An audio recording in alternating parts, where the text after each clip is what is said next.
This is New York firefighter Raphael Porriette for Firehouse Subs. Every day, a part of every sub you buy at Firehouse Subs helps provide life-saving equipment for first responders. And now, for a limited time, they're introducing the Daily Sub Special. Every day, get a medium sub of the day for just $5.55. They kick it off with Meatball Monday and finish it off with Italian Sunday, with something delicious every day in between for just $5.55. Firehouse Subs. Enjoy more subs, save more lives. Tap the banner now to learn more. Blog Talk Radio.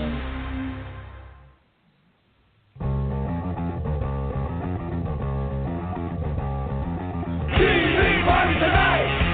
TV party tonight! TV party tonight! TV party tonight! We're gonna have a TV party tonight! Alright! We're gonna have a TV party, alright! Tonight! We got nothing better to do than watch TV and have a couple of brews. Everybody's gonna hang out here tonight. All right. We'll pass out on the couch. All right. Tonight. We got nothing better to do than watch TV and have a couple of brews. Don't talk about anything else. We don't wanna know. We're dedicated to our favorite shows. And tonight, our favorite show is Runaways, or Marvel's Runaways, as presented by Marvel Studios, ABC Television, and Hulu. Who knew for you? I am your host, the mandated reporter, and frankly, I'm mortified, Mr. Mark Radulich. And joining me tonight is a couple of comic book fans. They have their own podcasts. The host of Source Material in his own right, Jesse Starcher. How do you do, sir? I am not too pleased at the moment. You want to know why? Oh, for fuck's sake. Here we go. I'm going to tell you why. I am going to tell you why, okay? I come down the stairs.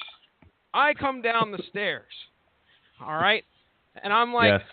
All right, I want to look and see how my son comes down here, watches his YouTube, does his dances, whatever he does. Crazy things that a 7-year-old son does.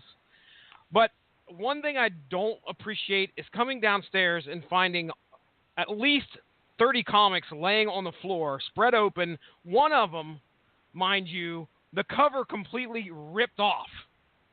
Oh, okay? No. Thank you. That is correct. No, and no. Wait, what?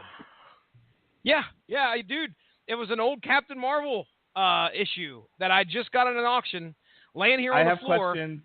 Cover completely ripped off. Not intentional. I do not think it was intentional, but regardless, I think something happened to knock this stack of comic books onto the ground, to which they completely exploded. They exploded. All right, I have questions. Yes. Were these, and I feel like you just answered this, but I just want to be clear. Were these your comics or the kids' comics? These are my comics, sir. So they weren't reading the comics either. They just wandered into your basement like a bunch of rhinoceri. Yes. Knocked. That's the way I pictured it. Rhinoceri. Knocked your comics hither and thither, and then proceeded to walk on them as if they were the welcome mat to your home. The welcome mat to my misery. Hither and thither, to and fro, sir. To and fro. Like it and wasn't my just comics were on the floor. It wasn't just a pass. It was they did the dance of joy on them. It sounds like. It's like, okay, look, you knock something over, pick it up. It's not that hard. Don't leave them sitting on the floor. Let me ask you a question. When did this happen? Promptly before I became down here to podcast tonight. So right before I came down here, apparently, because I walked downstairs, grabbed the headset, and just about did not make it to the podcast because I flipped my shit. Okay. do they know they're in trouble? Not yet, sir. Go No, get them. Not yet. Go get them. They're going to bed. That third voice you probably hang best on. for No, all listen of to me. Listen to me now. Listen to Uncle Mark. That third voice you hear is Ronnie Adams. Oh, that's Hit Me By Podcast. Hi, Ronnie. Hello. Hello. All right, back to you, Jesse. Go get your children. Go get the offending parties right now. Seriously, I can't let this stand. I would if it wasn't for the fact that they are going to bed as we speak, and I am not about to disturb that pattern right there. As soon as you pull them out of bed, you're on your own. Okay. And I am in a podcast, and my wife will have my ass. So I respect you 110%, sir. I really do. But I've also done podcasts with you. Your kids are not going to bed. They'll be in bed for So at least the true. next 15 minutes. they may be physically in their beds, but they're not sleeping. That's the truth. Oh, boy. Well, there you go. That's my mindset for right now. All right? So bear with me. I will do my best to focus and not be cantankerous. I would like to encourage you to beat your children live on this podcast. Ratings. I feel. Look, if it were my kid. Look, let me tell you something. Okay, let me tell you something, Jesse. If I have my comics that I haven't read yet stacked on my desk, and like right next to my computer, and then the rest are on a bookshelf in my living room. But if it should happen that they got knocked on the floor and my kids proceeded to walk on them like a bunch of idiots, I would beat them on said podcast. It's, as a young kid growing up collecting comics, I was always concerned about the condition of them. Ronnie, I know you are probably still in that boat. If not, we're in that boat at one point where it's got to be kept in plastic bags, got the backboard and everything like that. Okay. I mean, and the ones you really care about. But I'll tell you right now, having children, all bets are off. Okay? You need to make sure that you take care of those things. Don't leave them in a stack like I did, Ronnie Adams. Don't leave them out in the open. Do not do so. And keep them hidden away with great care so that, let's move on. What are we talking about? I just want to teach mine to read. Okay. That's admirable. Is it admirable, really? Or is it... All right. For Jesse's sake, so that he doesn't stroke out on the podcast, we're talking Runaways tonight, based on the comic book that we actually covered on the Source Material podcast a few months back. Right before the debut of Runaways on Hulu, we covered the Runaways first, I think, like 19 or 20 issues by Brian K. Vaughan, if I remember correctly. And we did that as sort of a primer for the series. Now the series has dropped all of their episodes. It's been renewed for season 2. It's actually got a longer run next time around. It'll be 13 episodes as opposed to 10. I believe it was 10 episodes, correct? Yes, it was 10. Sure. So we're going to go ahead and break that down tonight. Now, there's two ways TV Party works. You can either go episode by episode, or we can do what we've done on some shows, which is just sort of take it as a whole, talk about different things that we like, dislike, things that work, didn't work, performances, etc. And I opt to do the latter. I don't necessarily want to do an episode by episode breakdown, and here's why. And it's actually my first question to you guys. This is going to sound like a knock on the series, but it's not, because I actually don't think this was a bad thing. But a lot of the episodes, for me at least, especially the early episodes, ran together. Like, I don't I don't feel like there was a tremendous amount of detail separating one episode from the next. Now, there are certain things that happen later on in the series that mark them differently. But I just feel like I'm not doing the series a tremendous service by breaking it down piecemeal episode by episode. I'd rather talk about the larger themes and a lot of the issues as such that the series addressed. What do you? Let me go to you first, Jesse. What do you think about that? Yeah, I completely understand and agree, because there is really not, I wouldn't say there's too many big changes when it comes to scenery throughout all these episodes. I mean, it's either at the mansion or or at the school. There just isn't, there isn't whole. You say they ran together. I completely understand what you're talking about there, because this feels like something that could have been a very long movie. So yeah, I'm all right with that. It's not like there's a whole lot of, did you see episode 3 and what happened in it? There are some cliffhangers. Don't get me wrong. It's not all boring or anything, but the moments, I think, are what make this show a fun one to talk about. So I'm down for just talking about moments and what we if we want to break down characters, however you want to do it. I'm following your lead.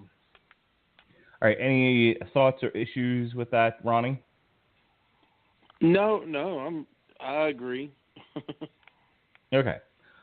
So, in the comic book, the premise is that you have these teenagers born to rich and affluential parents. These parents get together. They are called the Pride, and as it turns out, and the kids would soon discover, their parents are part of like an evil cabal. Now, in the comic book, each of the parents are some icon of the Marvel universe. There's aliens, time travelers, mutants, etc., etc. Evil scientists. Evil scientists, mages, so on and so forth. The series took a little bit of a departure from that. Yes, there is one magic user, but it isn't really explained how she became a magic user or what the staff really is, or how, or where she got it. And that's really the first thing I want to address is this series. I wonder if they had sort of a handshake deal that they knew they were coming back for a second season, because when I say this season left more questions than answers and left a lot of things open, I think that's almost underselling it. I'm going to kick it over to you guys in just a second, but I mean, here's just a couple of things that are introduced that are never really addressed. You're never really, it's never explained what the Gibberum is, or why Carolina has the powers that she does, or what the deal with her father is. None of that got explained. It's never really explained why the ultimate villain in this, who is Carolina's father, as played by, oh gosh, what the hell is his name? Dr. Doom. Dr. Doom. Doom. Julian McMahon, who plays Jonah. Yeah, there you go. Everything is, what we find out is everything is a giant ruse to cover up for the fact that they are mining something in the earth, and it could cause a huge explosion that would wipe Los Angeles off the map. Except you never get an explanation as to why anyone would be doing this and what the ultimate purpose is. Yeah. It's hinted at and alluded to that he needed some of these parents, these members of Pride, to get to his ultimate goal, and others he just needed their land or whatever. But again, it was never really explained outright what the purpose of putting this cabal together was.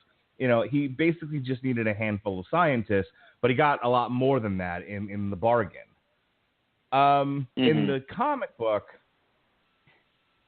they are promised by the Jaburm that if they do their bidding, they would be promised. Ronnie, do you remember what it was? What they were eventually going to wipe out the Earth. Yeah, the world was going to end, so they got to bring their children. It was them and their children, and that was it. Well, no, what they got to one member of each pair of the Pride got to go to paradise essentially, and what they all decided was they would sacrifice their ride and let their children go. Oh, that's right. Yeah. Let their children go. It was not them and their parents, but it ended up being they were going to backstab each other and take them and their kid. Yeah. And none of that got addressed in the series. None of that. There was no talk of an afterlife, no talk of anything. Right. So that's as good a place as any to begin the discussion. We'll go back and sort of talk about characters' individual performances, but I want to get your take on this because I'll go out and say I really liked Runaways. I thought it was a well-done show, but it is a frustrating show because I felt like after 10 episodes, I know just as little as I did going into episode 1 as I did coming out of episode 10. Ronnie, I'll go to you first. As far as whether I liked it or not? I threw a lot of stuff out there. They don't really address things. There's more questions than answers. Here's the ball. Do something with it. Okay. Well, I will say this. Each of the kids looked like they walked right off the pages of the comic book. So, agreed. Right off the bat, I was like, oh my gosh, this is going to be page for page, a reenactment of the comic book. Well, completely wasn't. They kind of went out in what I deem left field with the storyline. They changed a lot of stuff in it. There's going to be changes no matter what when you take it to screen. You can't make Molly a mutant because they can't say mutant, in the cinematic universe. That's owned by Fox. Yeah, maybe a couple years from now. There were minor changes like that, which I knew were going to come about because of the Fox owning the X-Men, the rights to the X-Men and mutants and everything else. So I knew they were going to have to do something different. I have no problems with changes.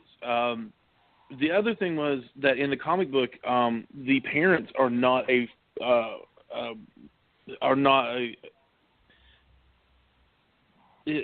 center of the storyline either. They kind of are, but they're more of a means to an end. Well, they have to have a reason to run away, so we'll make it their parents and their supervillains. So, like you said, in the comic book, there are all these different quote unquote classes of, super beings in the Marvel universe, such as, mutants, magic users. We already went over this.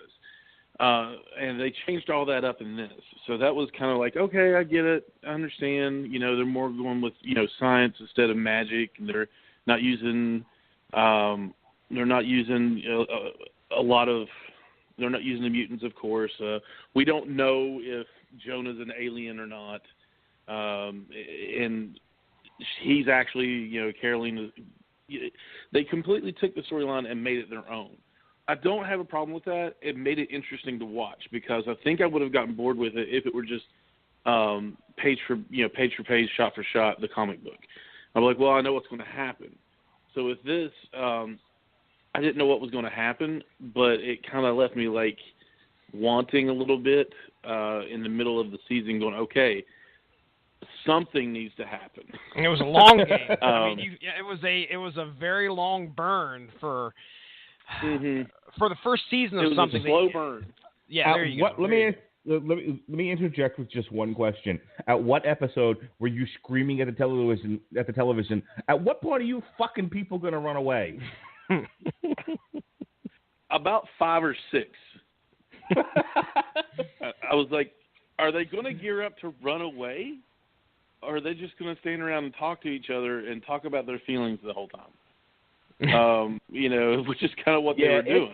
It got a little CW, old WB melodrama there for a while. This was less the Runaways and more Dawson's Creek in the beginning. Right, exactly. And then, Carolina got her powers. Chase started using the fistigons. Old Lace shows up, and it got a little more. It was starting to look a little more like the Runaways. Yeah. And so I really, when business started picking it up, they started having, getting my attention again. Overall, I really enjoy it. I mean, I think it's a heck of a series. I think it's good. I'm a sucker for a teen drama no matter what. I mean, I watched Friday Night Lights from beginning to end. And I'm stuck on Riverdale right now. So it was, I was going to watch it no matter what. But it was one of the things that was like, well, when are you going to freaking run away? This is called the Runaways. Get the heck out of Dodge. So, okay. Am I disappointed in how they're doing things? No. Are they, different? Well, yes, of course. They're, in some points, vastly different from the comic book. Is that such a bad thing? I don't think so. We've been each of us been throwing stuff back and forth in Messenger. When are they, finally, when are these guys going to run away? Come on, let's get to it. Yeah, I think. How many times we say that? Out of Dodge. When are they going to get? Yeah. And I thought about that today, and Mark, what you talked about earlier about how it seemed like they're banking on a season 2 here. It may already been inked in the deal. I have no idea. We didn't know about it, but if this would have ended and not been picked up for a second season, I would have thrown something. Oh, yeah. I mean, there would have been a paddling. I mean, Papa Starch would have been angry. Yeah, come on now. We had all these storylines, so you could tell that they were putting things together for a way later payoff. We got in this first season, I think it was a smart gamble, I guess we would say, to do all this open-ended stuff, to build this world. One of the things I think is important that they got across that we really didn't get a whole lot of in the comic book was developing the kids' relationship with their parents. That was mostly all this first season was. That's really, if you look at it, it was a way that the kids kind of came together, but also exploring the relationship that they had with their parents. Not only that, getting a good idea of the type of people that the parents are. We have, is it Nico's mom and dad, whose dad is having an affair with Chase's mom. And I mean, all this great dramatic stuff packed into this first season. I think it's a smart thing that they did that, as much as it frustrated us because we read the book first. Now, the thing is I got to sit down and watch this with my daughter, who is, I was like, hey, come on, why don't you sit down and watch the first 3 episodes with us, see if you like it. She was absolutely enthralled with this series, and I was so happy. And I can remember we had just covered the book and sitting down and watching the first 3 episodes, and she's throwing all this stuff out there. And I'm like, oh, yeah, you think so? Okay, well, what about this person, So we, I was kind of jabbing at her just to see what she thought. I never did give anything away. But regardless, it was fun to be able to experience that with my daughter, watch her enjoy this show. So that whatever they did, as frustrated as we were because we read the comic and what happened in the comic, because what was it, issue 1, they were gone. Was it issue 1 or issue 2? The Runaways have ran away. So here in episode, we don't see that happen for very a long time, or at least near the end of this first season. But I think it's a good mark in my book. one of the things that, and you guys both alluded to it, that the series does that the book didn't do was actually develop the parents as characters. Mm-hmm. I don't want to keep going back to the book, but just so people understand, the book mostly just deals with the kids. The parents pop up every once in a while. One similarity between the book and the show is they do frame the kids for the murder or something, or kidnapping. Yeah, I was really happy to see that. I mean, not. Yeah. But So all that's consistent, but I mean, they don't really deal with the parents all that much, and so the parents are just sort of stock boss characters in the story. That the real issues are the vampire kid and Cloak and Dagger, and and there's more running from the cops than anything else. Here, a lot of time got spent. Instead of making the kids run away in the first or second episode, they instead told the story of the origin of the parents' rise and fall. Mm-hmm. And here's where I want to start breaking things up and talk about performances and characters. Alex's parents, their whole thing is his dad started off being a thug and he was in prison, and he talked his buddy into taking the rap for him so that he could get out of prison and sell his property to Jonas, and in doing so ends up becoming like a rich property developer. And he marries his lawyer in the midst of all of that, and then they go ahead and they have Alex. So here you have the story of a guy who takes the opportunity from Jonas to turn his entire life around. But in doing so, he gives up a little bit of his soul. He promises the guy that took the rap for him, that took all the time, that he would take care of his family, and then he doesn't, which is another thing that they picked up on and then summarily dropped later on. It's an early part of the show, and then it's not really dealt with again until the very end. And yeah, even I was going to say, that, it might be something that they're going to hold over till the next season because the guy shows back up. Go ahead. Yeah, it seemed like they threw it out there and then they just kind of left it loose. They don't really conclude that part of the story. But let's start with that. What do we think of the Wilders, Jesse? We have the parent story is that in a nutshell. Alex's story, again, different from the book. In the book, he's like a super genius who had this whole thing, including running away, plotted out all along. And this was essentially to cut off the parents who were going to betray them at the pass and stab them in the back instead. That was his whole plan. In this one, he has crazy has no plan. He literally he's depressed because a girl that he liked allegedly had committed suicide, which is Nico's sister, who does not exist in the book.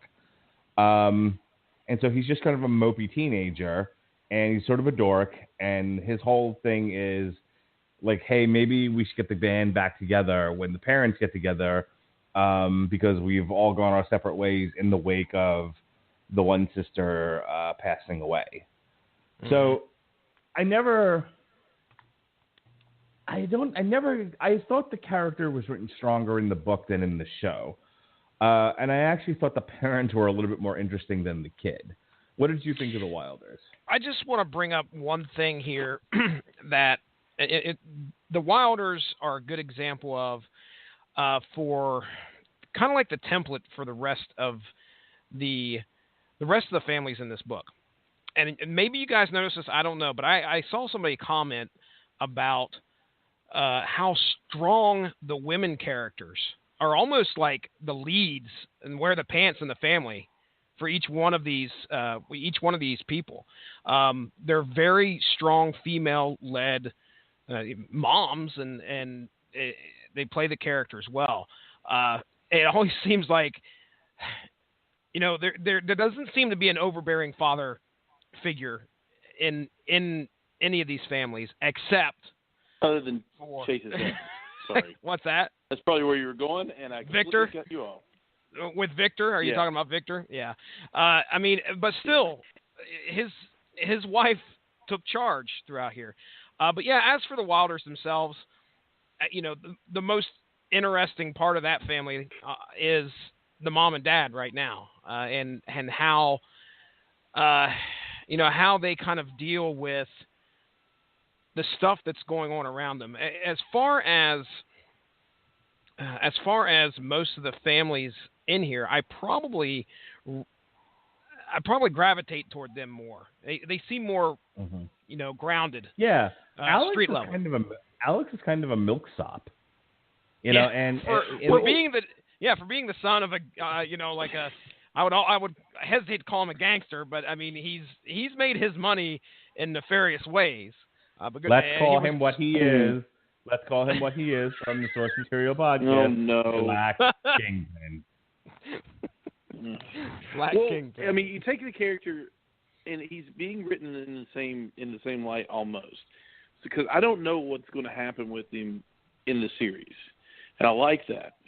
But we all know, if you read the book, you know what happens with his character later on, and like you said, I hate to keep referencing the book, but you can't really not reference the book because of that's the source material of the whole show. That's where you're getting the characters. But in the book, he is written as a very unassuming character, because you would never think in the book that he would do what he does. And are we doing like full spoiler? Yeah, no, this is TV party tonight. Spoil away. Okay. All right. And you may not even be spoiling anything, to be honest, because they've kept things so separate from the book and added so many things. I don't know which way. Spoiler alert! You learned nothing. Yeah.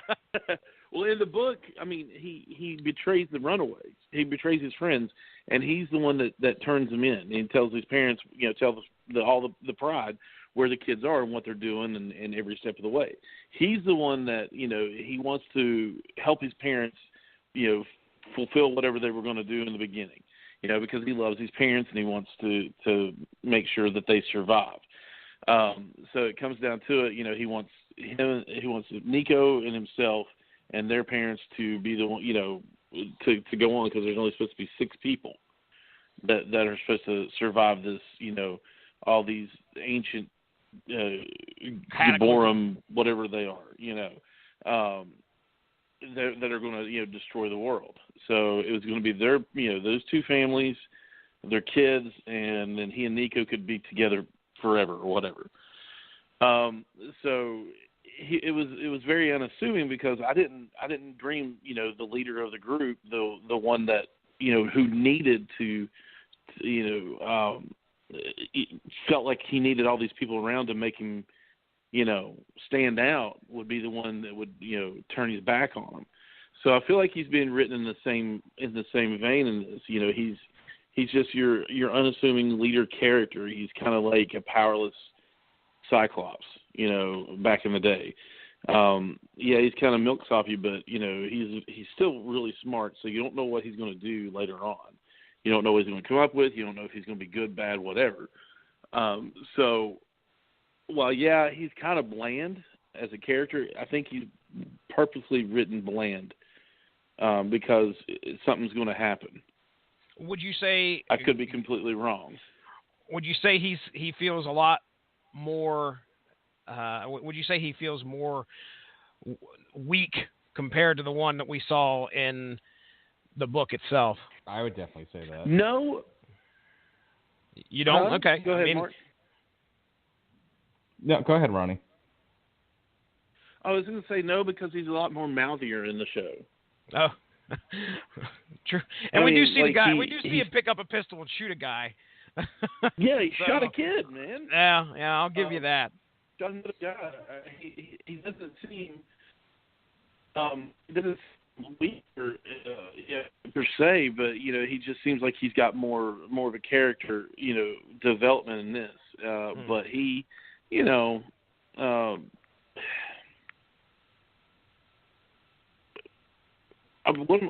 what am I trying to say here? No, I think he's a stronger character in this.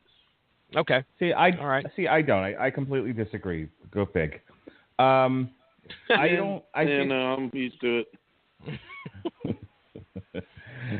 I feel like in the comic, they gave him purpose. He was an evil genius who was thinking 2 and 3 steps ahead of not just the parents but the kids as well. He was manipulating an entire situation to come out to the end that he wanted, and and that made him a strong character. What does he do in this show that gives him any kind of strength? He hacks the Minoru computer staff, and then spends 3 episodes waiting for it to finish decrypting, and then Chase smashes the computer. Okay. And he's one note through the whole show. It's oh, my parents killed that girl. They're clearly evil. He's never shook from that. That's the thing. I thought they had something when Nico was confronting him about how did you know my mom's password? And I'm like, okay, this is where we're going to learn that he knew all along what was happening. And nope, that's not where this went. And then he's called, and then he goes to make the phone call, and okay, they're going to show this is where, he's going to tell the parents where they are, and that this is, nope. He called to get some money and a gun. Okay. This was Any Kid USA, and I was like, of all the characters on the show, he annoyed me the most. Anything else on the Wilders? If not, I want to move on to Nico. I'm good. No. Okay. Just shooting everything I say down. Your opinion has been heard, Ronnie Adams. No, don't cry. He hates me. Don't cry, Ronnie. Don't be an Alex. I will if I wanna. You're gonna go call your black friend and buy a gun and get some money? Shoot me? Oh, you wait. You wait. So Nico's family is interesting, and again, they introduce the staff. They don't tell you what the staff is or how the mom got it. I feel like it was alluded to very late in the show that it was like a gift from Jonas. But why didn't they all get staffs? Why didn't they all get presents? Why is she the only one? What's special about her family? I don't understand. That was really frustrating for me. It was like, well, somebody has to have the staff because Nico eventually has to have it. But let's not come up with a rational explanation for how they got it. Let's just say, Jonas gave it to him, as if he's the wizard from the Wizard of Oz. It's like, and you get a braid, and you get a heart, and you get a magic wand. All right.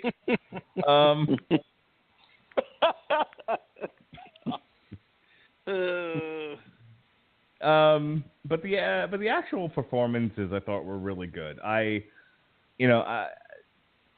Can somebody who paid a little bit more attention to detail than I did explain exactly what happened with the daughter? Because the impression I got was she learned what they were doing. She learned about their nefarious deeds, and she was about to run away. Well, Jonas killed her. And Jonas killed her. Mm-hmm. And the mom knew Jonas killed her and covered it up. Is that about right? That's what I took away. Yeah, that's what I took away from it as well. It's their way of planting. When they found that out, obviously now, as we got towards the end of the show, or of the series, should say the season, we now have the parents getting ready to turn on Jonas, and that was the critical element they had to have in order to, her death had to lie at the feet of Jonas, and of course that turned everybody against him. But they knew he killed her. Well, the mom knew. I don't think the mom didn't. No. When you say the mom, you're talking about Nico's mother. Yeah, Nico's mother knew that it wasn't a suicide, and she was covering it up. The dad may not have known. The dad may have been kept in the dark, but I'm pretty sure the mother knew exactly what happened. For some reason, I don't recall that. I thought she was like extremely upset, and it was Jonas's wife that came to him and said, "Okay, look, this is what's happened." And everybody was about ready to kill her. I think because she was also involved in the death of Molly's parents, right? And then they're like, no, because you don't want to do that because I'm your only way to get to Jonas. But I may have checked out at that part of the episode where I didn't think Nico's mom knew. Okay, hang on. I'm actually reading from the wiki. We may have all gotten this wrong. Leslie reveals that she was indirectly responsible for Amy's death and that she's unsure of Frank's loyalty. She manages to convince the Yorks, the Minorus, and Janet to join with her in killing Jonah. Okay. Have we been calling him Jonas this whole time? His name's Jonah? No, I've been calling him Jonah. I blame your son, Mark. He doesn't say the right names anyway. I've been calling him Jonas the whole time. Carolina. Carolina. Yeah, Carolina. Thermopylae, tomato. Whatever. Mark just calls it, whatever comes to his mind, he calls him. Yeah, he looked at calling him Dr. Doom. All right, whatever. So, okay, let me just go ahead. I'll get my 2 cents in here on the Minoros. Monogahide. I think they're. You said they were interesting, and that is the word that popped into my head as well. I mean, this is a family that's had to deal with a tragedy in their life. Nico's sister. Apparently, at first, I thought she had committed suicide all the way up until the reveal. And that's a hard thing for a family to deal with.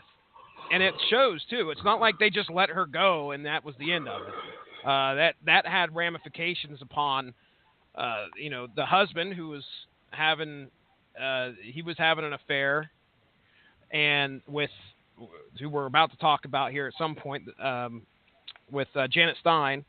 So that, as hardcore, what seemed like these were both successful people, and they had to deal with this tragedy, and it affected them. I mean, I think it was that first episode where Nico walks into the room and her mom's like, "What the hell are you doing in here? Why are you in here?" And it's her sister's room. So it was something that was added to the show that was not in the comic, and I think it was a very good addition in my opinion. So, as far as how the characters are written in the performances, I thought the woman who plays the mom, I thought she was great. She had a very enrapturing performance. The girl who plays Sister Grimm, Nico, it's Brittany Ishibashi is Tina Minoru. And I think she's great. I think she's one of the stronger characters in it. The guy who plays her husband, Robert Minoru, I mean, the character's kind of a putz. So, he's like, I get that he's sort of a doting dad, but, the rest of it is just kind of, It screamed a little American Beauty to me. It was like, I'm a middle-aged man and I can't handle my life, so I'm going to go cheat on my wife. Like, all right, whatever. But, I mean, the guy playing him I thought was fine. I thought the girl playing Nico Minoru, who is Lyrica Okano, I thought she was great. My only issue with her entire performance throughout the series, and this leads into the next family, is the lesbian kiss with Carolina. I don't know. Did you guys think that came out of nowhere? And Carolina's giving her eyes the entire series up to that point, but I felt like I didn't really. I don't know. Her acceptance of it seemed to have just come out of nowhere, and I'm fine with it if they want to do that. I don't necessarily have an inherent dislike of gay relationships in my shows, and I don't care that they made characters gay in this. That's not the issue. The issue is I don't know where in her character there was any evidence of that lurking around. So it just seemed like it was just sort of forced. In the comic book, Carolina has a crush on Nico in the comic book, or thinks she does. So that's kind of where that came from. Okay, well, yeah, but when the kiss happened, okay, my immediate reaction was, okay, Nico's going to pull back, and we're going to have that will they, won't they throughout the rest of the series. That was not the case. She clearly accepted it, in my opinion. I mean, she was. Well, go ahead. It's that point of Nico being that confused, angsty teenage character of she just wants to be loved, but she doesn't know by who. That was in the book, and that's kind of where I thought they were going with it. She's. That's why she was, more accepting of it. It is a bit different from what they were doing, it did come out of nowhere, but that was my thought on it, of where they were going with it. Well, it does bring up an interesting point about show running, and where when you adapt something from a book or comic or whatever. And I've brought this up before. I think fans want it to be a slavish retelling of the source material, but I think showrunners in many ways take what they feel like they need from the show, and they discard the rest. And they really make it their own, for better or for worse. And this, sometimes felt like they felt beholden to the book, to do things in the book because. Then if not, then it's not the Runaways. But instead of, but a lot of it didn't feel natural. It didn't feel like a natural part of the story. Okay. It felt like, okay, we have to use this part of the book, or no one's going to get that this is or fans of the book are going to be pissed at the show. I don't know, man. No, yeah, I see where you're coming from on that. I honestly think that this is going to be a bone of contention for Alex later on down the line. We already know that kind of happens, if we're going to compare it to the book. But that this kiss, when it happened, I mean, I can remember my daughter going, my gosh, look at all the relationships going on in between all these people. We have Gert, who likes Chase, Nico, who likes Carolina, Alex, who likes Nico, Chase, who likes Carolina. I mean, you could draw a line if you had their pictures and draw a color-coded map. I mean, it'd just be a tangled web of stuff that's going on. That's your teenage drama right there showing up in 90210 style, my friends. And it kept my daughter's attention.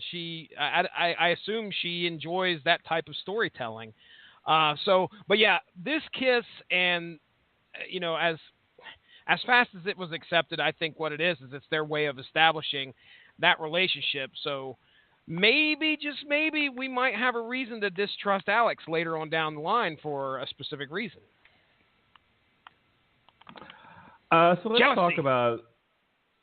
let's talk about Carolina and her parents. It's never said they're aliens, and the one thing we do learn in this series over a period of 10 episodes is that Frank is not her father. Frank is her stepdad, and her biological father is Jonah, and they never explain where Jonah gets his power from, or why he needed the energy of other people, like Destiny. None of that ever gets explained, at least not to my satisfaction.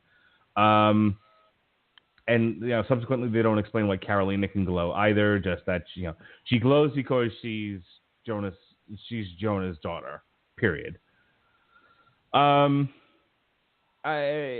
thought she was an okay character. I think again her mom Leslie is a more interesting character. I'm going to be saying that a lot throughout this. That I think the kids were less interesting than their parents, which was a damn shame considering how the book goes.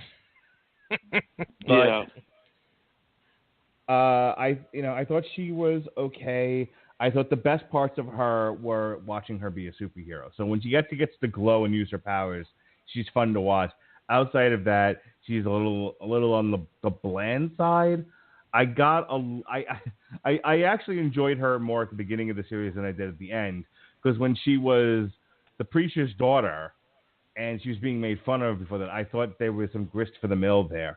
But because they're in the midst of proving their parents are murderers, it's kind of just forgotten, and they're too busy dealing with, I don't know if I should rat my parents out to the cops, which takes up so much time in the series. That's a few episodes of them twisting and turning and debating on whether or not they're going to turn their parents in. Frank, what a weird character. And I say that because he has no role in the comic practically. And it feels like they just invented this character out of whole cloth. And then they gave him the most interesting turn of the show. They're like, they did. I can't get an acting gig. I want to be part of the church. I can't be part of the church. Well, I'm going to join forces with the evil monster because I feel like I need purpose in my life. All right. Why is he the most interesting character in this show? Does anyone have a rational explanation for why Frank, the stepdad, in the Church of the Jaborim, is the most interesting character on the show? Ronnie, take a stab at it. No, I don't want to. I don't know, man. I can remember I was really tired of Frank. And then all of a sudden he's got these superpowers. He's able to possibly heal people from their deathbed. And yeah, that was completely odd. I was like, what is going to go on here? Can we trust this guy? And he's a good guy. Seems like a good all-around guy. He wants to be a good father to Carolina. And all of a sudden, it's just night and day. He's the one, he turns over a bunch of information over to Jonah. And, yeah, just like you said, he's tag teaming with the monster of this thing. And I'm like, okay, well, I don't see – there were probably 3 episodes where I was like, that guy's dead. He's dead next episode. Jonah's going to kill him. He's dead. And then all of a sudden he's helping him out. And I'm still probably first episode, second season, Frank's dead. He hasn't been killed or anything yet, right? He didn't die. No. He's still alive, right? Okay. All right. Just making sure I didn't miss that still part. Kicking. Okay. All right. So yeah, I think Frank has a very short leash on life right now, because at some point he's either going to get killed by the other members of the other parents of the group, which I could see him easily getting in the way, trying to save Jonah for some strange reason. It's all about, what is it, Jonah's blood that was giving people powers? Is that what was going on, or his alien stuff? I remember there was some kind of a transplant that happened, right? Oh, his alien stuff. His alien stuff is all over the place. Let me get some of that alien stuff. Some of that alien stuff in your hot gates. Let's No. Let me ask a question. Okay. I think it was the first or second episode. When is it about the hot gates? Well, it possibly could be the alien hot gates. When what's her name, Leslie, lays down beside at the time the aging and elderly Jonah, who's hooked up to a bunch of machines, but she lays down by him, and all of a sudden her crotches glow. Anyone care to comment on what was going on there? I'd rather not comment about that. Ever. It's alien syphilis. I'm glad that you brought that up. I didn't, dude. She lays down beside him, like, okay, this is getting weird. And all of a sudden her crotches start glowing, and I'm like, yep, this is weird. This is strange. I don't know what's going on here. I'm telling you, you're telling me you've never laid syphilis. beside somebody until your crotch glowed. That's how you know it's crotch? That's how how you know it's the real Whose deal. crotch hasn't glowed in the throes of passion, really? All right, that's I threw that in there and derailed If your things. crotch, Okay. if your crotch don't glow, then she don't know. Mindy, throw that on a t-shirt. Oh dear. Put it on a shirt. Yes, do so. We were just talking about kin crotch there last night, so yeah. All right. What? Where was that? I don't remember. Well, I think that was on source material, wasn't it? We were talking about Ken dolls, and I can't remember. Oh yeah, I did say that he was like a Ken doll. Vision. That's right. Vision. I bet your Vision's crotch glows.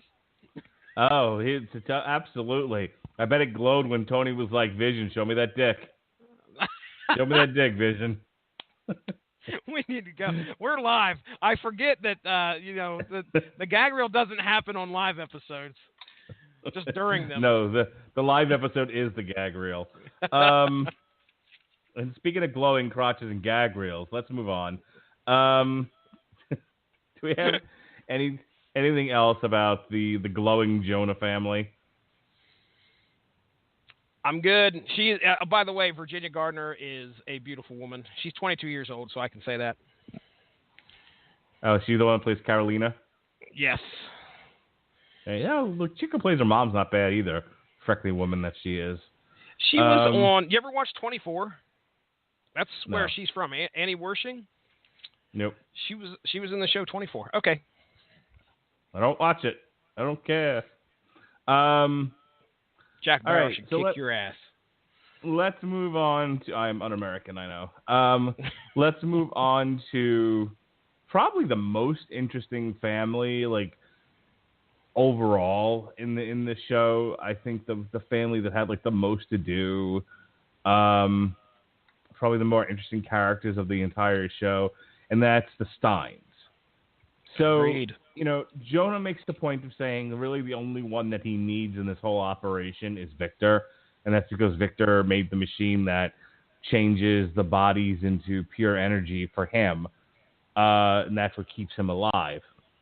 Got that much. Victor is suffering from like brain cancer, and it's changing his mood to the point where he's like, trying to like, in 1 minute he's trying to bond with his son, the next minute he's trying to throw him through a window. And in between all of this, you have the wife who, the long-suffering wife of an abusive husband who's cheating on him with one of the other milquetoast husbands.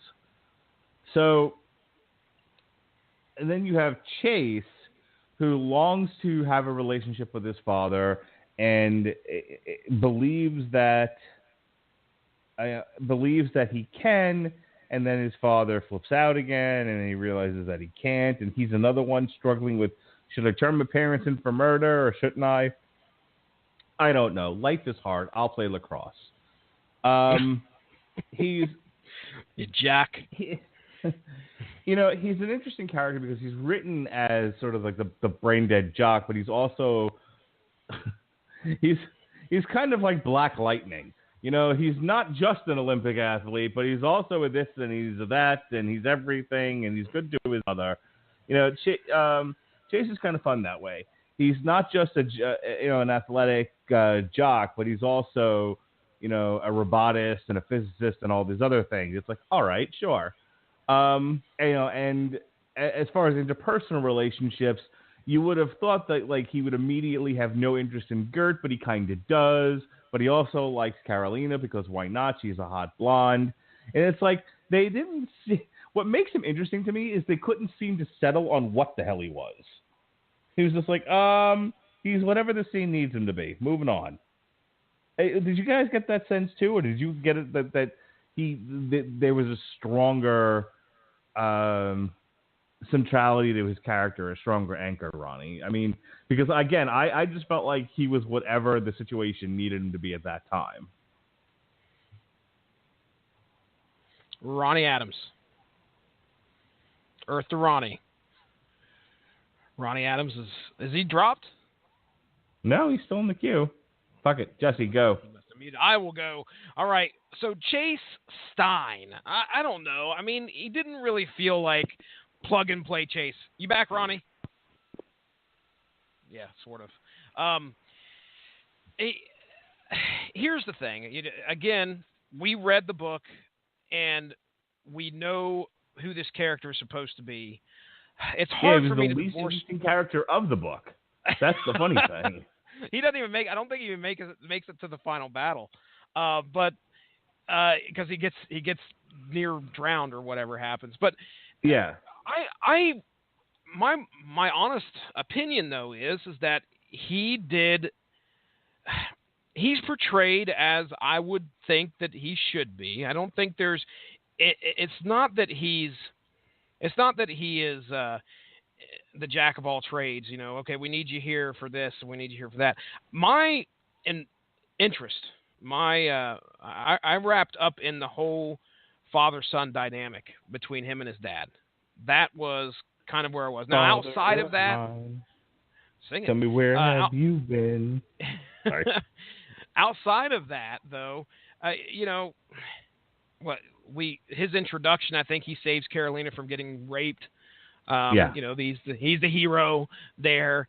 But that relationship with his dad, after he almost loses his dad, find out he has brain cancer, and he wants to get back into his good graces. That to me is the best part of Chase Stein. And of course, man, I don't know where you were at, if you were on the edge of your seat when his dad grabs the Fistigons and points them at him. I'm like, oh shit, it's going to go down now. And he hits him with like full force of whatever, knocks Chase backwards. His dad is played by James Marsters, by the way, which you've seen him in many things. Mainly the one I remember is Spike from Buffy. He played that guy pretty well, in my opinion.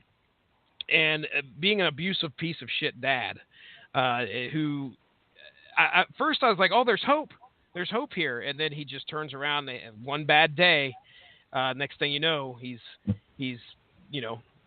throwing his son across the room. It's like you do. I almost did that tonight. Caleb's lucky he went upstairs. My freaking comics, man.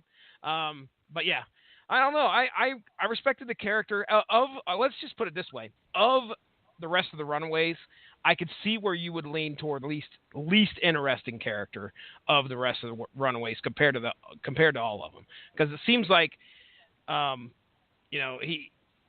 he's just kind of there sometimes to. Although I don't know, what do you think in regards to him trashing the computer, and you already kind of talked about that. Can you see how they're trying to make a case that he may be like a traitor at some point? I don't know. Maybe I might be able to see that. See, the problem is I don't know if I would call him a traitor, so much as he's probably one of the more conflicted characters. Okay. He definitely comes across as conflicted to me. All right. Ronnie, are you back? Ronnie I don't know. He's ghosted us, Mark. Yep, hang on. Ronnie, there we go. Am I there? You're there. You're everywhere. Tommy can't hear me. Man. Oh, wait a second. Sorry. Okay, Ronnie, did you hear any of our discussion about Chase Stein? Yeah. Okay. Do you think he's one note? I get. No. They definitely gave him some depth in this. Okay. He was more one note in the book than he was in this. Than he is in this, in my opinion. Yeah, no, hang on. I'm not saying he's one note. I'm saying, like, he's... Like, I compared him to Black Lightning, in the sense that he's everything. He's everything they needed. Mm-hmm. Okay. I have a hard time with this character in the show being the super jock, super genius, like everything that they need him to be. Because in the book, he was more of what you expected. All the stuff that he used and all the stuff that he did, he came across basically, I guess his power was kind of luck. He was smart in the sense that he picked stuff up and he was like, okay, I can make this work if I just hack at it long enough. He didn't know how to fly the. I would have felt like it would have been more interesting had he not known how to do it. Like if they just left him a dumb jock, and he's just and he picks up the fistigons and just uses them by accident and just basically steals. More like the comic where he just steals his dad's stuff. You know what I mean? Like I wasn't necessarily as interested in him as both the jock and the physicist. Yeah. No, that's where I'm coming from. I like him better. He's as a simplified character. I don't have a problem with this one, but it's just that enough's enough. he can't. He either he's the one thing or the other. It's just like when you're writing a story about yourself as a kid. You want to make yourself the main character, so not only are you super smart, you can fight 16 ninjas at the same time. Yeah, I keep thinking of like the Family Guy bit, but my black son. My black son, and he's also a ninja. It's like, all right. My black son. That's why I don't finish talking. I expect Mark to come in with something. So, please continue, sir. Oh no, that's basically it. I mean, he's like you said, he's everything they need him to be, and it kind of gets overwhelming at times. What can't he do? Yeah. All right, and let's go to Gert, Molly, and the Yorks. Molly is exactly who she was in the comic. There's literally like no difference. Maybe she's a little less kiddish in the show than she was in the comic. Yeah, but she's definitely older. Her thing is, I'm going to throw a car and then I'm going to go nappy night. Okay, that's your character. Right. Perfect. Wouldn't it be fun to see the little girl with the bunny ears throw a bus? Good. They would semi. I had to say this is the only one where I thought the actress was like, meh, nah, I don't know. I sometimes wonder if the director of these episodes just kind of looked at the actress and was like, you certainly are trying. I don't want to hurt your feelings by having you do a second take. We'll just take whatever take we get. I don't know. She seemed a little too earnest, a little too whiny at times. And I didn't think that was a character trait so much as that was an acting choice. And I don't know about you guys, but occasionally it would grate on my nerves. But again, they used her so little, and they used her in the best way they could. Like here's where we need. It's like the Orville, which we'll talk about next week. The woman who plays the security chief. It's like, here, knock this door down. Here, open this jar of pickles. All right. Listen, you're not really part of the episode. We just need someone to knock a door down. So move to the back of the frame. Great.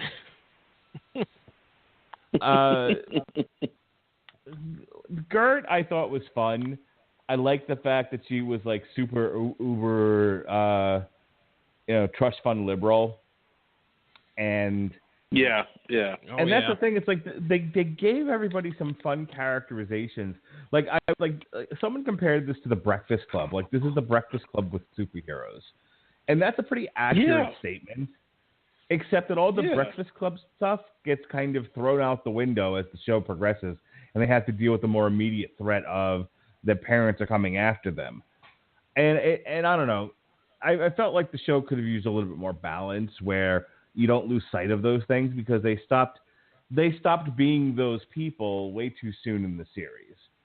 And I think she's probably the best example of that, where she had a very strong character in the beginning, which gets muddled with I'm in love with the lacrosse player, and then again they also introduced the dinosaur, who they might as well have not have had in the show. It was like, well, it's in the book, so but they don't do anything. It's got to be there. Yeah. Yeah. Well, I mean, it all. Okay. I'm sorry, I didn't mean to interrupt, but no, you go what ahead. I have to say about Molly is that it's like they're trying to make her like her comic book character, but she's older in the show, but they're still making her that whiny little character because I mean everybody admits Princess Powerful, Molly, whatever you want to call her. She is a whiny little kid. She's just a little kid in the show, in the book, and they're almost trying to make her take on the same characterization as the book. But she's 15, and you can't have both worlds when the girl is a teenager, and you can't make her the whiny little kid as well as the teenage girl. So yeah, it's like they made that's her. That's where I kind of got lost with that. They made her closer in age to the rest of the cast because of necessity, but I think ultimately they lost a central component of the character.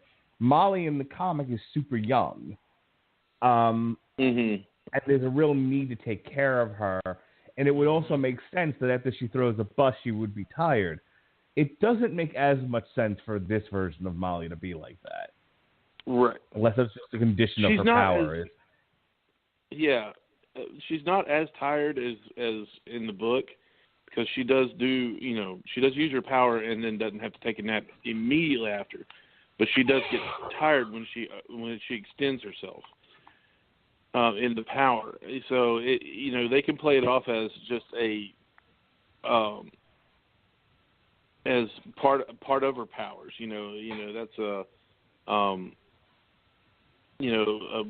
side effect of her throwing a bus. She gets really tired, which I could be cool with, but you can't make her the same little girl in the show that she is in the book because she's not a little girl. She's a teenage girl. She's going to have the same problems that these other kids have.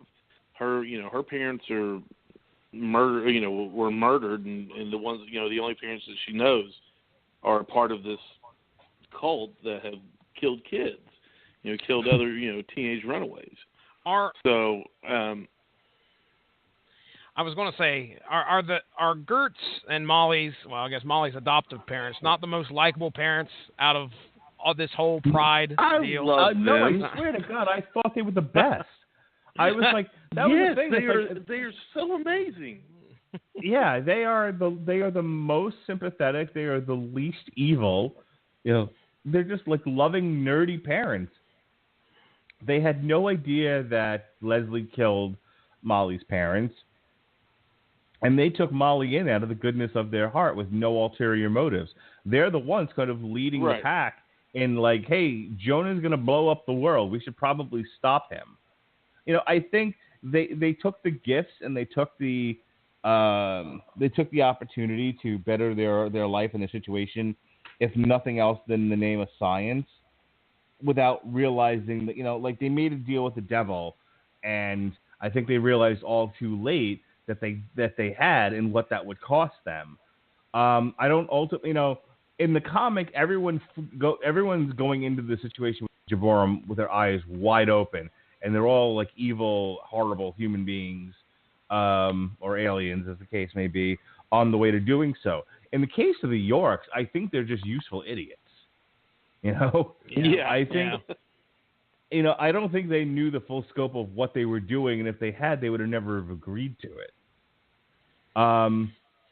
That's the thing. It's like, because there's so much more focus on the parents in the show than there was in the book, they actually made some of the parents compelling and sympathetic people. Yes. As opposed to, you're the Legion of Doom. Yeah.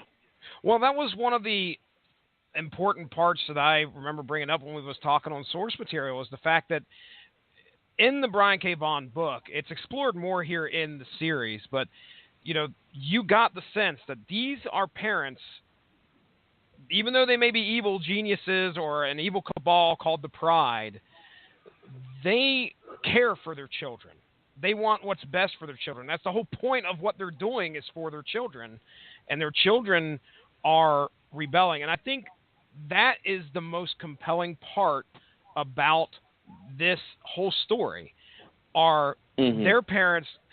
And man, when they had, I don't know what we're going to do after we talk about the characters, but if we talk about moments in this series, I just want to go ahead and tell you my moment is most likely the stare down between the parents and the kids, because that was where there was a division. That was fantastic. Yeah, there was a division between the two, and the parents had to make a decision. And luckily, the one that was making the decision was really Jonah, the one who was hardly can be considered a parent at all, as the rest of them stood behind him, conflicted on what they were supposed to do. But regardless, that's what I love about this. You begin to sympathize, and you see these parents struggle with the fact of that their kids are finding out shit that they shouldn't have done. Everybody's got that I wouldn't say that horrible secret in their background, but man, there's some stuff you don't want your kids to know about. Sacrificing people to a church demigod or whatever is probably one of them. But I mean, speak for yourself.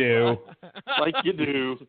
But it's something that you're trying to hide from your kids. When your kids find out, what are you going to do? These parents are caught in a very precarious situation, and I feel so sorry for the Yorks, because they are trying their best.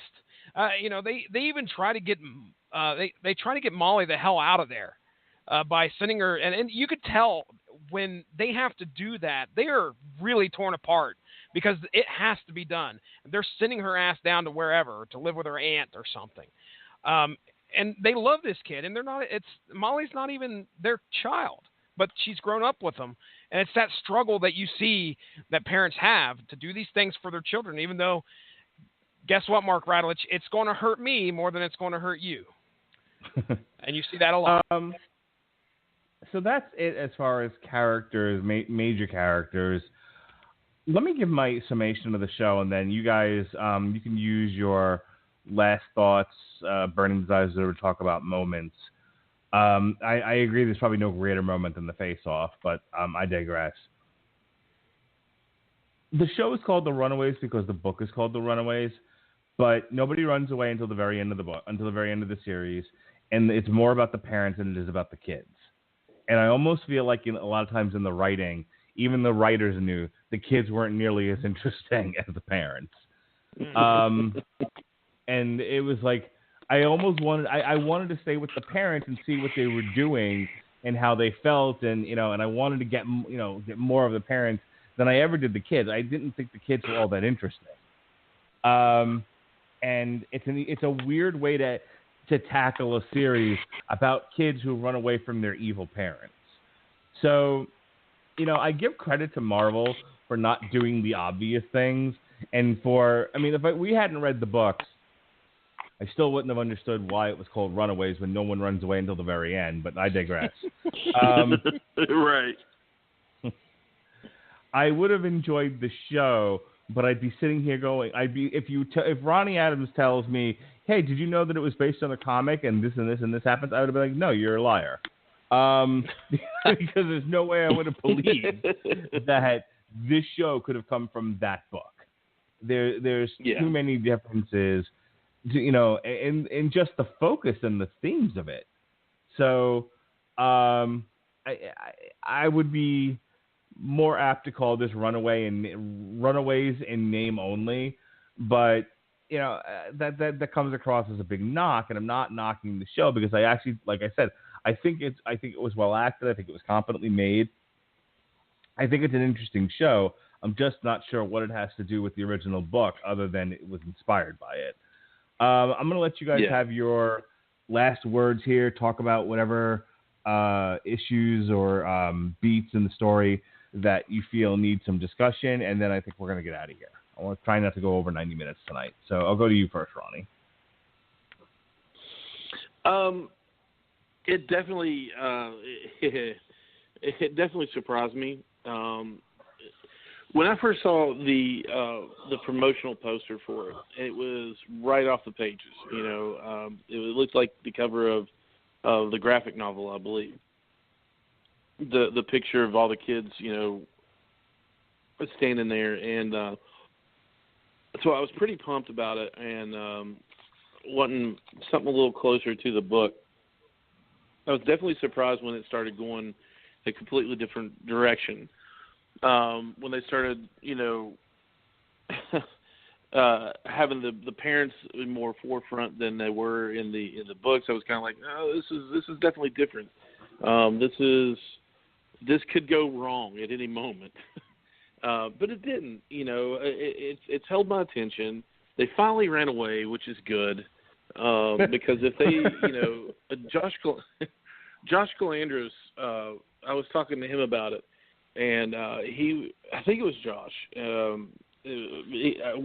All of us have talked about it to each other at some point in time. So I think it was him because he thought that it was going to be Runaways in the sense of that they were talking about the kids that the church was sacrificing. Those were the Runaways. That's why the series name is Runaways. That they were there to protect those kids instead of them being the Runaways themselves. So that could have gone very wrong for me. I wouldn't have enjoyed that as much as I will enjoy them running from their parents, running from the law now. So I'm really happy that there's going to be a second season because, like you said, it offered up more questions than answers. It was definitely a slow burn, but it was worth the payoff in the end. It's something that I'm going to continue watching. It's been a fun ride as far as, like I said, me being a sucker for teen dramas, guilty pleasure that is not so much a secret anymore. It kind of, it stands out. It's a good show. I've enjoyed it so far. And hopefully it just keeps on going the way it is. I've said in the past that anything Marvel touches and puts on screen, it's gold. You don't have to worry about it. Even as some Agents of S.H.I.E.L.D. as people didn't like the first season as much, but people still watched it. People still watched that. People still watched. No matter what, they watched what they said. I don't care how they didn't like it. They still watched Iron Fist. They still watch anything that Marvel puts out there, and there is some good to glean from it. So if it keeps going in the direction that it's going now, I'll keep on watching. I got questions for you, Ronnie, before I get into my final thoughts. Okay. Okay. All right. You ready? What do you think? What do you think is down on the bottom of the pit? Those giants. It's giants? They're just sleeping down there in the bottom of the earth? In the book, there's giants. Well, that's true. Big old demigods down there. So, okay. I kid, because if you legitimately think that's what they're going to show us when we get to the next season or whenever they reveal that. I kind of hope they do, because then it'll be like, everybody will be like, what is happening right now? What the hell? Where is this? Where did this come from? I'm like, you got to read the book now. But I don't know if they're going to do that, but it would be really fun if they did. Just a heads up, I'm on CBR.com right now, and it's the 5 biggest questions from the Runaway series. Number 1, what's in that big hole? Yeah. What's in the box? What's in the box? What's in the box? What do you think it is, Ronnie? Tell me. Do you honestly think it's giants, or you just can't wait? Find out. I hope that it's the giants. Okay. The Gibram. That you see in the book. Gaborum. Yeah, but Gaborum. Carolina Gibram. But I don't know. I don't know at this point. I don't know what's down in the hole. I really don't. Whether it's the source of Jonah's power, or whether it's whether it is those giants that we saw in the book. I really, I wish I could tell you what I thought it was, but I really don't have a clue. And that's one of the reasons why I'm going to keep on watching, because I really don't know. And it's interesting to see where they're going to take it. I have a theory. Yeah. Hit me. Oh, let's hear your theory. It's Energon. Oh, jeez. That's a terrible theory. No, you misunderstood. Clearly, we're dealing with Doctor Doom here. It is the cosmic power of some sort. Silver Surfer. No, it's Energon, and Jonah is actually the spirit of Megatron. Oh my gosh, it's amazing. Why do you do things that you do? Why do you do things? Why do you do things, Mark? Stop Why do you doing do those things that you do? Then think about it. Megatron, his body was destroyed, and so he put his essence into this human body that's made up of pure Energon. And then he banged Leslie. And he got crotch Leslie glowing. There's the crotch glowing. I see where it's coming from now. Wow. This is all a plot. See, they're trying to get all the Energon. Jonah's plan is to get all the Energon out of the Earth, and then he's going to resurrect the Decepticons. All right. So, seriously though, do you have a theory, or you? I got nothing. Okay, Mark, do you have a theory as to what's at the bottom of the hole? Vision's penis. All right, I will tell you what my theory is. Mark has officially checked out of the podcast. I have checked out of the podcast. He's done. I'm here legitimately. I believe it's going to be a spaceship of some sort, because we know that both of them are aliens. Why do you guys keep saying it's going to be like the Giant or a spaceship? It's some sort of ore or like energy source. No, they're going to get down there and they're going to mess with stuff. Mark, we've already talked about how some of the stuff that they've been pulling from the book at the bottom of the ocean were the giants, the Gibberum, who had sat there and waited. That's what I think it's going to be. It's going to be some kind of a spaceship that will. I have no idea. I honestly don't. I have another theory. Oh boy, please tell me. Please let us know. At the bottom of the Earth, they will dig until they have unearthed the greatest source of pure energy on the planet, and it will take over the Marvel universe, and that is syphilis. Syphilis? It's a crossover. I thought you were going to say it's a DC Marvel crossover. Manucci. She's going to pop out of the hole. No arms, no legs, all cosmic energy. Manucci. She got kicked down there at some point. Manucci. Manucci. Boy, you got to make me kill my cousins, Ma. All right. I know we only got 3. Did you set it for 90 minutes live time? Because we got 3 minutes left. I'll give my final summation. We'll get into plugs, do all that great stuff. Okay, this host. was probably. Hey, you said it. I'm just repeating what you said, sir. This was probably one of the more recent series that I've sat down and watched and knew what it was based on, and I welcomed the changes. I think all, if not most of the changes throughout this TV series were very positive, in my opinion. They helped further the story, helped me get interested. There were things that popped up in here that I was like, well, I didn't see that in the book, but by golly, it is a very interesting plot point. And there's some things that they did that, like eliminating Molly's family, that helped further the suspense. Who did it? What's going on? What were they doing? That stuff was very interesting in my opinion, and that's why high drama. Yes, exactly. I'm very glad it was a series. I'm very, very glad it was a series. Just chewing on people's ankles. It was a series again, 20 words. We can start plugs in just a few seconds. It was a series I could sit down and watch with my daughter and actually enjoy. Kudos. I'm in for a second season for sure. Yeah, like don't get me wrong. I enjoyed watching the show, and I think because it didn't answer any questions, I kept coming back to see, like, okay, well, I want to know what this is, and I want to know what that is. And it's like, okay, well, now I got to come back for the second season because they didn't tell me shit in the first season.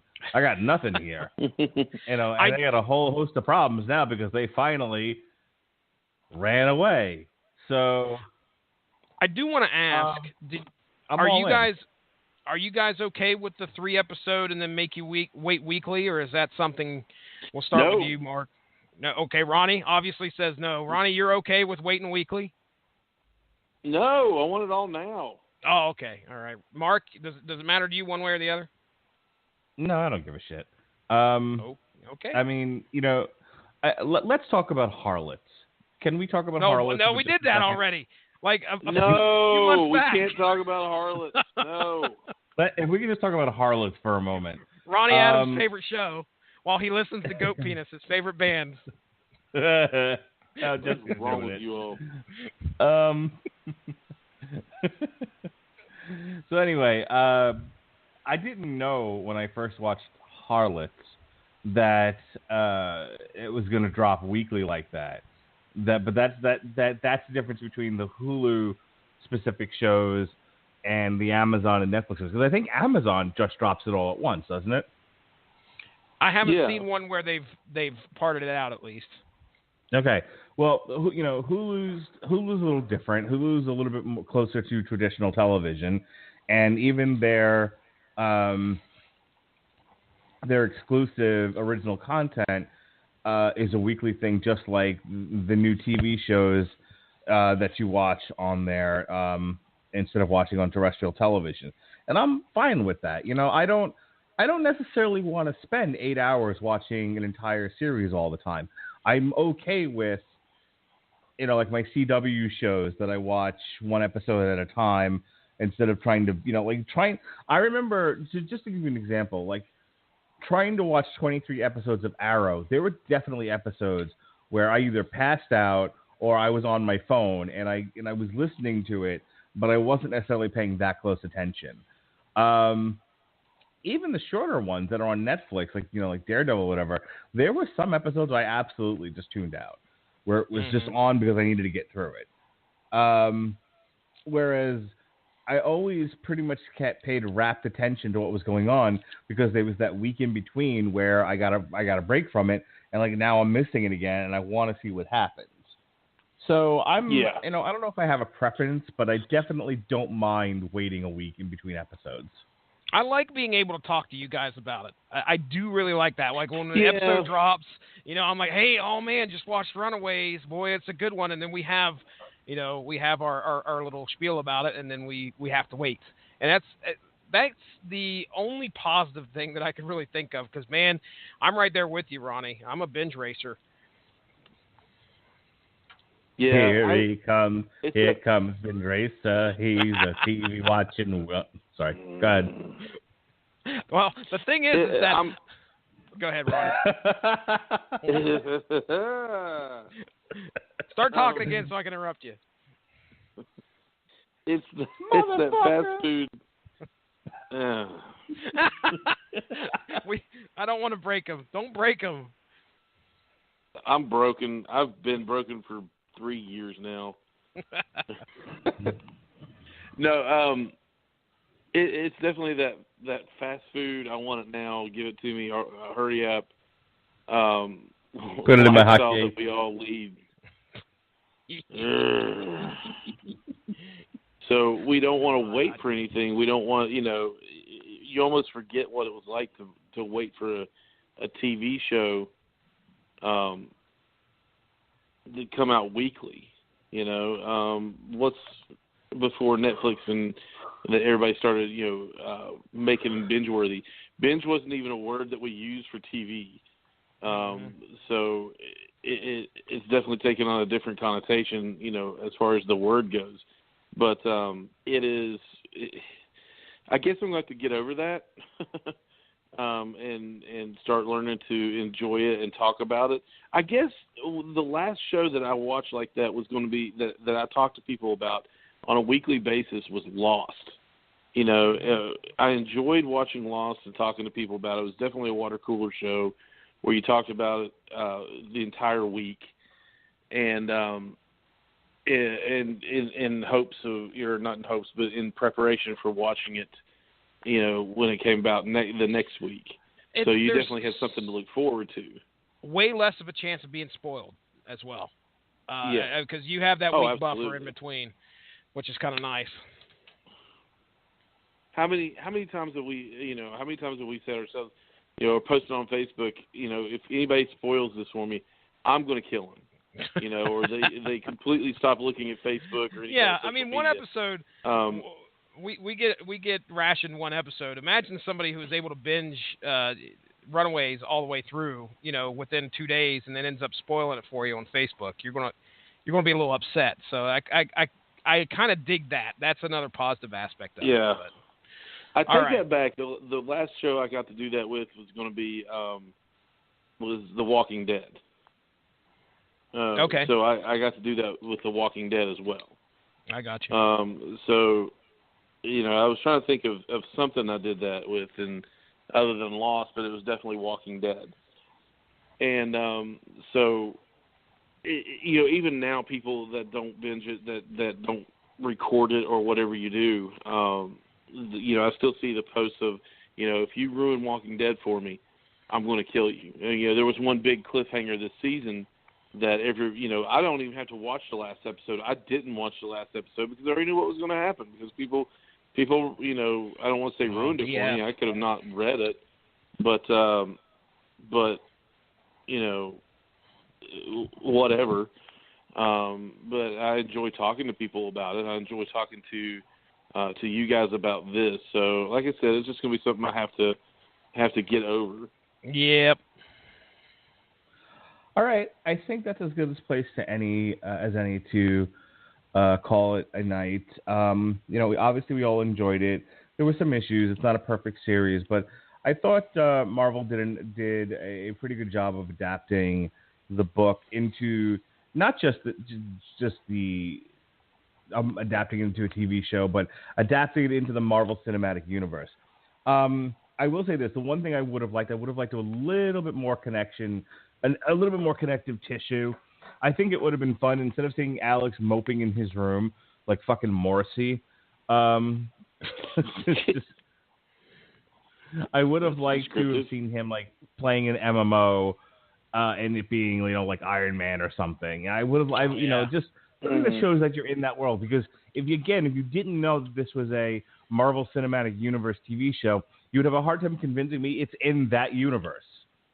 Nobody from S.H.I.E.L.D. shows up. I mean, with all the stuff going on, you would have thought that somebody from S.H.I.E.L.D. would be aware that there's a witch in a wardrobe and and all this other stuff happening out in California.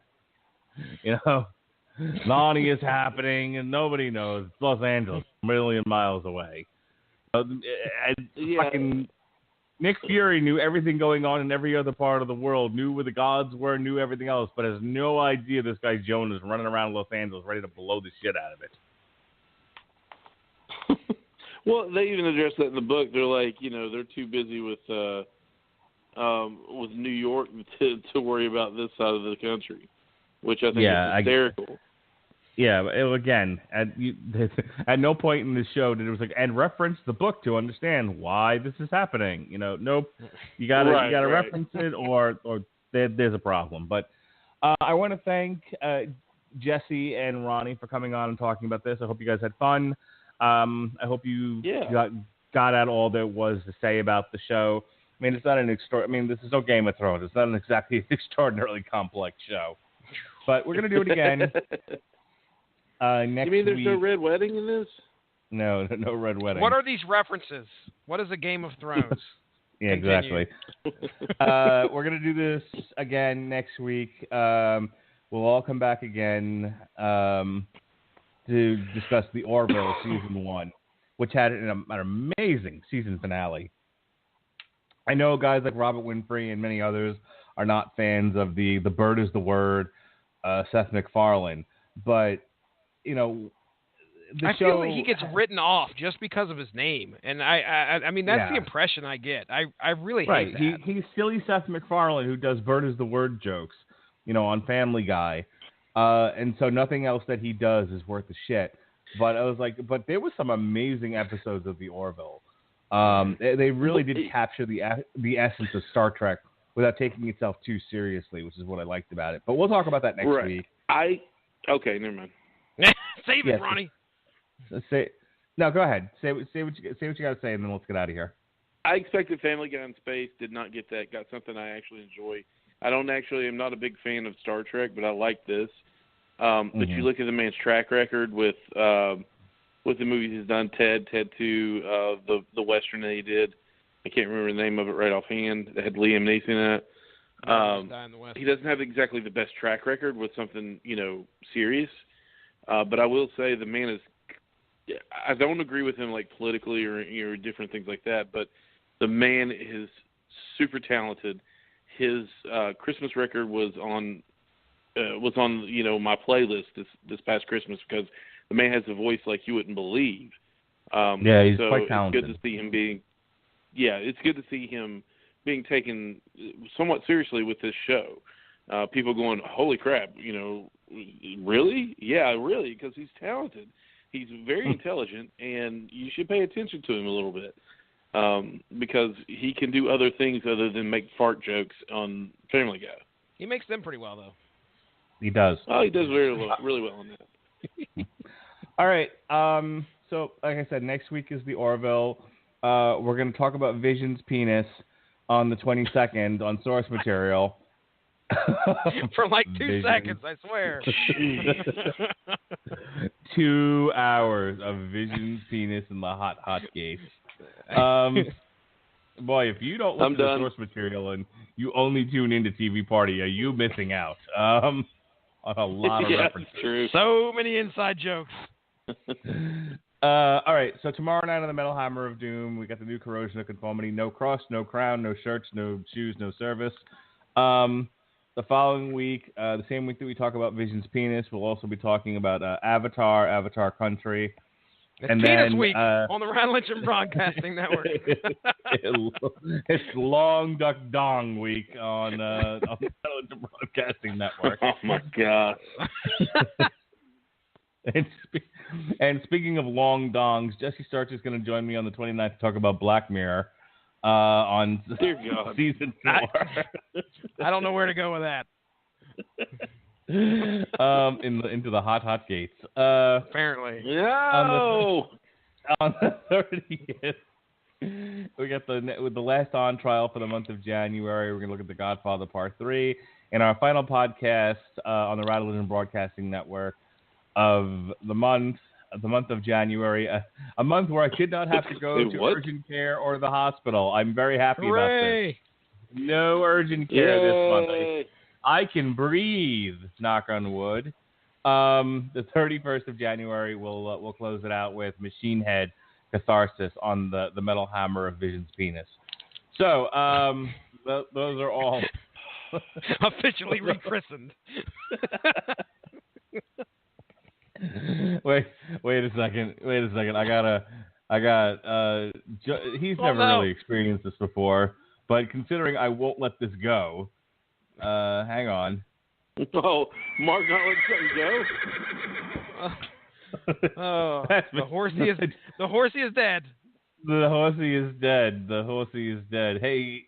Do it. Jesse. Do it. They fly over. He's found the soundboard, ladies and gentlemen. I think there's a question on there you need to ask Ronnie. It's on there somewhere. No, there's not. There's never a question there is. that you need to ask Ronnie ever. Ronnie, may I please ask you the following question? Isn't it awfully nice to have a penis? You don't need a soundboard. That's the last thing you need. The people are dying to know, Ronnie. What is your answer?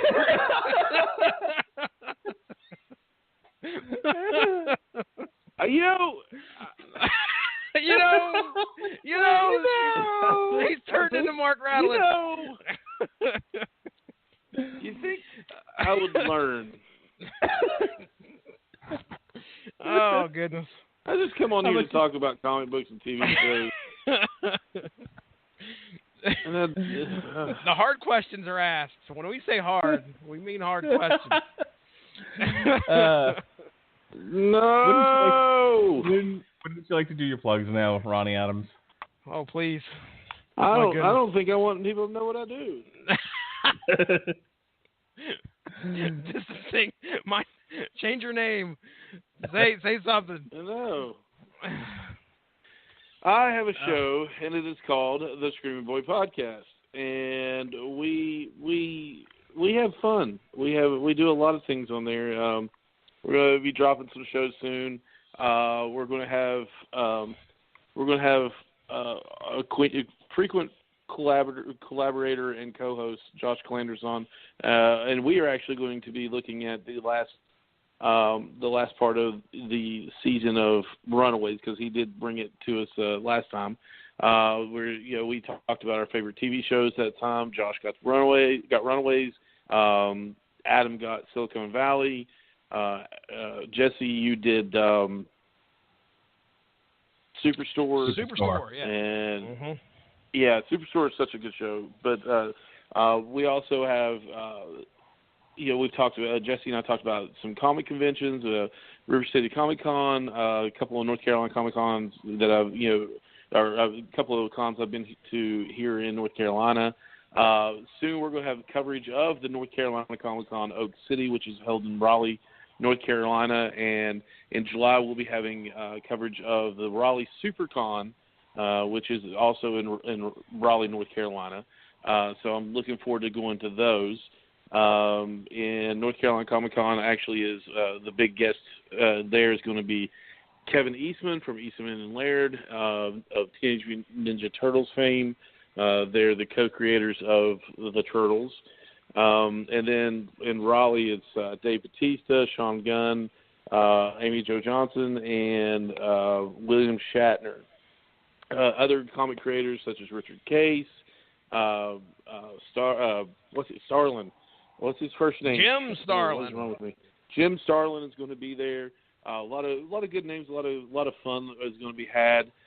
Just as I told you all in source material, I'm going to try my first time ever cosplaying as a Ghostbuster. I actually picked up the rest of the stuff I need to create ecto goggles at Lowe's tonight. So I'm pretty pumped about those. I'll be putting some pictures of that on Instagram. Speaking of social media, you can find Screaming Boy Podcast on Facebook. Just look up Screaming Boy Podcast.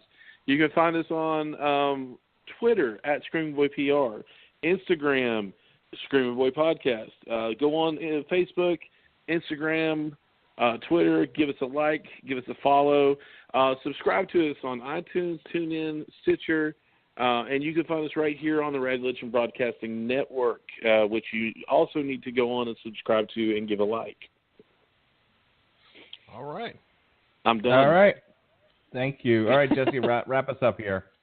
All right, ladies and gentlemen, go give the Radulich in Broadcasting Network Facebook page a like to stay up on top of all the great podcasts that we have to offer. We are at home on blogtalkradio.com. Just search Radulich, and you will find many podcasts there.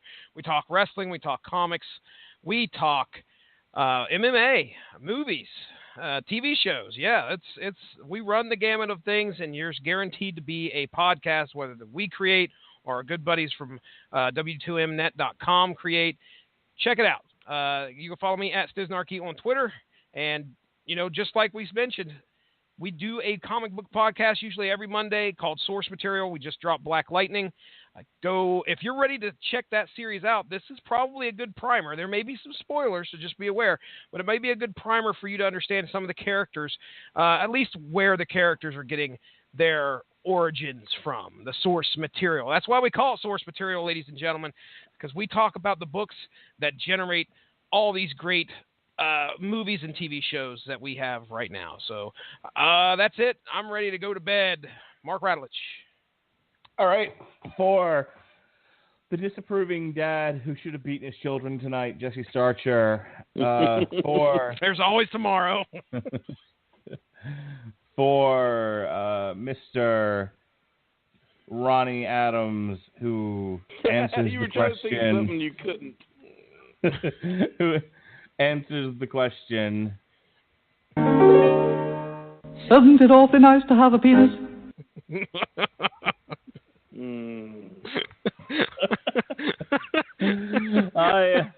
I am a very silly man.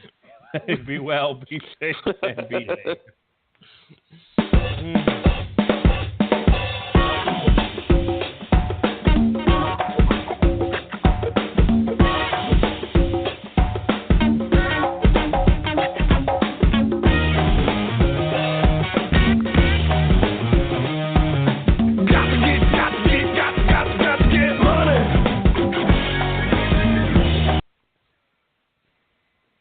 This is New York firefighter Raphael Porriette for Firehouse Subs. Every day, a part of every sub you buy at Firehouse Subs helps provide life-saving equipment for first responders. And now, for a limited time, they're introducing the Daily Sub Special. Every day, get a medium sub of the day for just $5.55. They kick it off with Meatball Monday and finish it off with Italian Sunday, with something delicious every day in between for just $5.55. Firehouse Subs. Enjoy more subs, save more lives. Tap the banner now to learn more. This is New York firefighter Raphael Porriette for Firehouse Subs. Every day, a part of every sub you buy at Firehouse Subs helps provide life-saving equipment for first responders. And now, for a limited time, they're introducing the Daily Sub Special. Every day, get a medium sub of the day for just $5.55. They kick it off with Meatball Monday and finish it off with Italian Sunday, with something delicious every day in between for just $5.55. Firehouse Subs. Enjoy more subs, save more lives. Tap the banner now to learn more.